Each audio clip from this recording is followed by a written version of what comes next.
नाजरीन, इस वक्त मैं मौजूद हूँ सिटी कोर्ट में। एक केस आपने पहले सुना कि उसके अंदर कोर्ट के ऑर्डर्स आ जाते हैं, लेकिन इम्प्लीमेंट करने के लिए कोई तैयार नहीं है। बहुत बड़ा सवालिया निशान है कि इम्प्लीमेंट कौन करेगा। बार बार मैं अपने आप को रिपीट कर रही हूँ नाजरीन, कोर्ट्स ऑर्डर्स दे देते हैं, पुलिस के डिपार्टमेंट्स इम्प्लीमेंट नहीं करना चाहते। एक और ख़ानदान मेरे साथ मौजूद है, उनसे उनका केस सुनते हैं। उनका ये कहना है कि वो यहाँ पर आज चक्कर काट काट कर थक चुके हैं, उनको वकील को पैसे देने के लिए नहीं है, वो क्या करें, कहाँ जाएं। थोड़ा सा केस सुनते हैं जी। मैडम सलाम वालेकुम। मैडम, मेरा केस ये प्रॉपर्टी का केस है। हाँ। मेरे वालिद के ऊपर, मेरे ऊपर, मुझसे एक बड़ा भाई है, उन दो भाइयों ने केस कर दिया है। ठीक है, वो कहते हैं कि हमने 9 लाख रुपया लगाया है, वो हमें दिया जाए। हाँ, कब लगाया था 9 लाख? सन 89 के अंदर। सन 89। आप सब एक ही घर में रहते हैं? जी हाँ। अच्छा। तो एक भाई जो है मुझसे जो बड़ा है वो जा चुका है, वो कहता है भाई ये तुम्हारा हक था, ये तुम्हें वो दे दिया। इस चक्कर में पड़ना नहीं चाह रहे थे, उन्होंने कहा कि जी मैं नहीं कर सकता, लेकिन केस उसके ऊपर भी डाल दिया, उस पे भी डाला, उस पे भी डाला हुआ है। अच्छा। मेरे वालिद जो है 95 साल की उम्र है। अच्छा। उनको कोर्ट के चक्कर काटते काटते हम तो उनको लेकर नहीं आते, मैं खुद आ जाता हूँ या बड़ा भाई आता है, इस वजह से।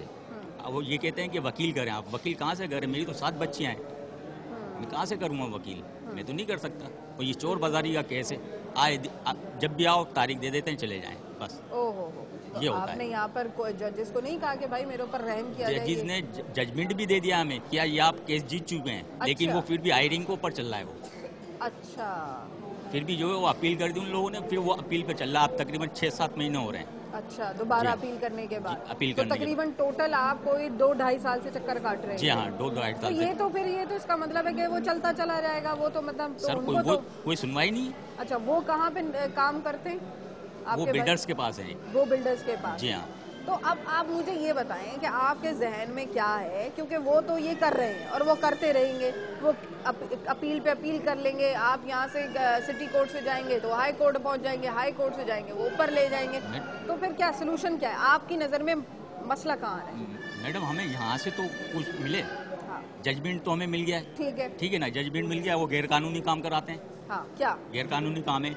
ये बिजली, ये गैस का बिल है 45,500 कुछ रुपए। हाँ। उसके बाद भी जो ना ये गैर कानूनी ये कनेक्शन करवा रहे हैं। अच्छा। जी हाँ। तो उनकी कोई गैर कानूनी चीजों को कोई नहीं पकड़ रहा? कोई नहीं पकड़ता। आप पे ऊपर केस आया? जी हाँ। अच्छा, तो वालिद साहब का क्या कहना है? ये वो सेटल नहीं कर सकते ये मसला? नहीं, वो वालिद साहब कहते हैं ये आपको जो मेरे को देना था ये दे दिया मैंने। हाँ। अब जाके आप खुद डील करें। अब वो ठीक है। तो कोर्ट की जो हेयरिंग्स होती हैं, जो कि आप बता रहे हैं कि 2 साल से यहाँ पर आ जा रहे हैं, तो अब वालिद साहब को भी आना पड़ता है? वालिद साहब जब बुलाते हैं तो वालिद साहब को बुलाते हैं। ओहो।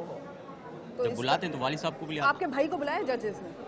हाँ, बुलाया है उनको। तो वो आते हैं? नहीं, वो कभी नहीं आते, वो कम आते हैं। उनके वकील है ना, वो पैसे वाली पार्टी है। वो पैसे वाली पार्टी? पैसे वाली सारा पार्टी। चक्कर ये है कि वो पैसे वाली पार्टी है, तो उनका वकील आके काम कर जाता है, वो उसको वहाँ से पैसे दे देते हैं। पैसे दे आपके पास पैसे नहीं है, हमने तो वकील आप चक्कर काटें? मैडम, हमने तो वकील इसी वजह से नहीं किया कि ये चोर बाजारी का केस है, इस पे हमारा फैसला हमारे हक में होना चाहिए, लेकिन ये कोई वो नहीं है, रिस्पॉन्स ही नहीं मिलता सर। अच्छा, आप क्या कहते हैं? मेरे बच्चे को धमकी दी जाती है, मेरी बच्चे को, मेरी जान महफूज नहीं है अपने घर में। कहती तेरे बच्चे को अगवा करा देंगे, तेरे बच्चे को उठवा देंगे, तेरे बच्चे को तेरे को मार देंगे, इस तरह की मुझे धमकी दी जाती है। 7 बच्चे हैं मैडम, 7 बच्चे हैं। अब मैं वकील करूं या इनके कोर्ट के चक्कर में? ना बच्चे पढ़ने स्कूल जा सकती है, इसी वजह से कभी ये लोग कुछ कर ना दे। वो तो हद तक के ये कहते हैं तुम्हारी नस्ल खत्म कर देंगे। अच्छा, हद तक के वो तो फैमिली में जाहिर बात है, जब झगड़े होते हैं तो इस तरह की बातें होती हैं। आप क्या काम करते हैं? मैं ड्राइवर हूँ डॉक्टर के पास। अच्छा, आप डॉक्टर साहब के पास ड्राइवर हैं। कितनी तनख्वाह है आपकी? मेरी तो तकरीबन 6,000 रुपये तनख्वाह है मैडम। 6,000 रुपये तनख्वाह है।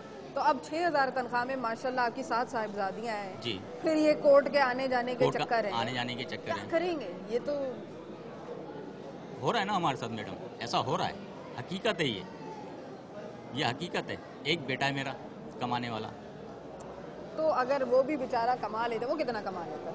मैडम वो 7,000 रुपये वो 7,000 वो, 6,000 आप कमा लेते, 7 चले 14,000 समझ लीजिए। जी हाँ।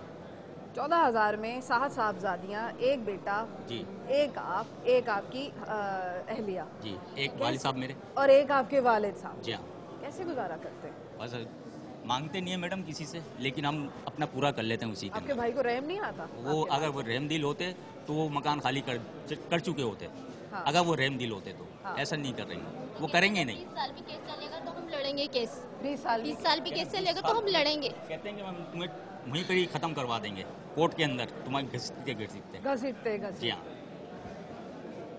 नाजरीन, आपने केस की नौयत को समझ लिया होगा। आपस का डोमेस्टिक इशू है, ख़ानदान के अंदर इश्यूज़ हैं। एक भाई पैसे वाले हैं, दूसरे जो भाई मौजूद है मेरे साथ, उनके पास पैसे नहीं है। मैंने भी आपको उनका थोड़े से स्टैटिस्टिक्स बताए कि वो घर में कमाने वाला कितना कमा लेते हैं, घर में रहने वाले लोग कितने हैं और वो कहाँ से वकील को अफोर्ड करें। जो दूसरे भाई साहब हैं वो वकील अफोर्ड कर सकते हैं। मतलब ये है कि जिसके पास डंडा है भैंस उसी की होगी। सारा केस यहाँ पर ये है। आखिर कब तक इस तरीके से चलता रहेगा? ये बेचारे लोग जिनके बाल बच्चे हैं, जिनका ज़िंदगी का कारोबार है, वो कब तक यहाँ के चक्कर काटते रहेंगे? कोई इस बारे में भी सोचे। हाई प्रोफाइल केसेस यकीनन बहुत सारे होते हैं और यकीनन बहुत ज़रूरी अहमियत के होते हैं, लेकिन ये मेरे बहन भाई जो पाकिस्तान के अंदर रहते हैं, जो शहर के वासी हैं, वो कहाँ जाएँ, किससे इंसाफ मांगे? और इंसाफ मिल भी जाता है तो आगे से पुलिस वाले मदद नहीं करते। मज़ीद लोगों से बात करेंगे।